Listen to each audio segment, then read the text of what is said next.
Look, as someone who named his very first WoW character Ancient Palm, and then for the next 15 years was called the Mystic Masturbator, I know a thing or two about terrible naming. So, learn from my mistakes and let's pick a good Twitch name for your stream.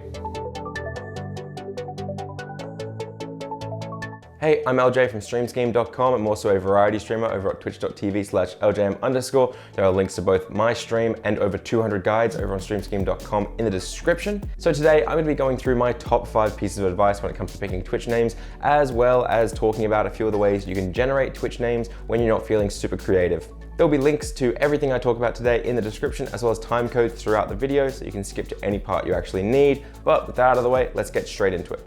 Today, I'm asking you to comment some of your embarrassing usernames or some of the worst ones you've seen online down in the comments. I think it could be a little bit of fun. Come on.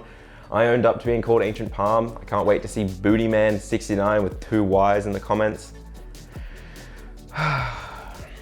I just think it'll be fun. Don't dox yourselves though. I also know that someone is gonna say in the comments that your username doesn't mean anything, and yes, I completely understand what you're gonna say there. Content is all that matters. However, your username is still part of your branding, and your branding is important. I know people who have streamed the exact same content and they just didn't get clicks. And when they changed all their branding over and their username over to something a bit more engaging or a bit more comfortable, they suddenly started getting clicks. So let's talk about that today. First things first, if you are feeling a little uncreative or you're just not confident in what you can come up with, I would recommend using a generator to get some ideas to start with. For example, you can use spinXO, which is what I'm going to be using in this video today, to generate your usernames. The idea is you can put in your name, your hobbies, your likes and interests, and it'll spit back some stuff for you. So these username generators aren't going to give you perfect usernames. The idea is simply to generate an idea for you to work with. When I spun the wheel, I got HilariousHiver and HumorousNodus. So what I did was I dropped the first word off each of those and I got Hiver and Nodus. Hiver is a bit gross, but Nodus is actually a pretty good username, so we're going to be using that today as we run through our 5 tips on whether or not it is a good username. So first thing you need to think about when coming up with a username is its availability. Is it going to be available everywhere you need? Now you can use a site like Namechk.com. There's no E in the word check there, just namechk.com. There's a link in the description to see where it is available on the internet. For example, you could chuck Ancient Palm in there and you know it's going to be available everywhere because nobody's stupid enough to... Never mind, it isn't available in a lot of places. Specifically, I can't use Ancient Palm on Reddit, Instagram, Twitter. I can't use it on Roblox. At least I can still be Bootyman69 with 2 Y's on Twitter. In all seriousness, using a generator like I've just done and then pulling a name like Nodus and chucking it into Namechk.com is a great and fast way to kind of see whether or not something is available across all socials and if it's good for you to use. Speaking of socials, there are a few different social media accounts that we run and they're all in the description, such as Twitter and whatnot. You should check those out because they're starting to get more and more active and there's more and more people following us and talking to us, so it could be a fun time. Check it out. So you've generated an idea, you've name checked it, you know it's okay. How do you know if it's actually a good name though? Like if no one's using it, maybe that just means it's not a good name. Well, my first tip for that is to make sure that it's short and simple.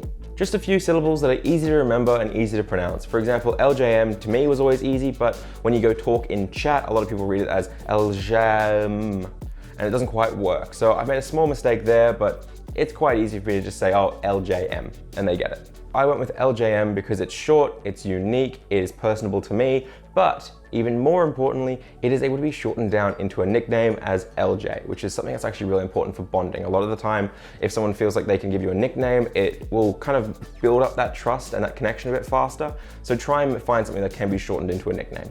If you already have a nickname in real life or an anagram of your name, that could be a good place to start. I didn't have that, so I kind of had to go with whatever I could find. But if you, for example, your name's Matt, but some people call you Ada, that could be a good place to start as well. So I'm about to tell you my biggest mistake when it came to creating my username on Twitch, and it is very embarrassing because it seems very obvious and I just didn't think about it at the start properly.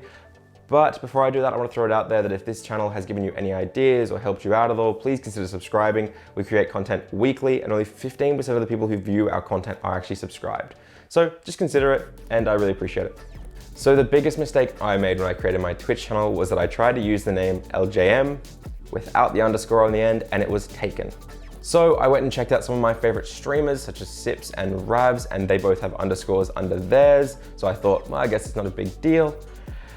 However, now when I tell you guys to go to twitch.tv/Eljayem_, link in the description, You guys don't hear the underscore, and I know that for a fact. I know that for a fact. A lot of people just don't hear the underscore. A very large content creator and very fantastic streamer called SmallAnt1 had a similar problem with the 1 on the end of his username. He grew and boomed into a giant streamer and then got help from the Twitch partner program to remove the 1. But if you can avoid doing that or avoid having to drop a 1 or having to drop an underscore, it really will help you out in the long run. Also, I got really curious and I started digging while writing this script as to where and who had the username Eljayem on Twitch. Turns out I had it from years ago. Literally years and years before I started streaming, I created a Twitch account called Eljayem, lost the password, forgot I had an email address. So it was me. I did it.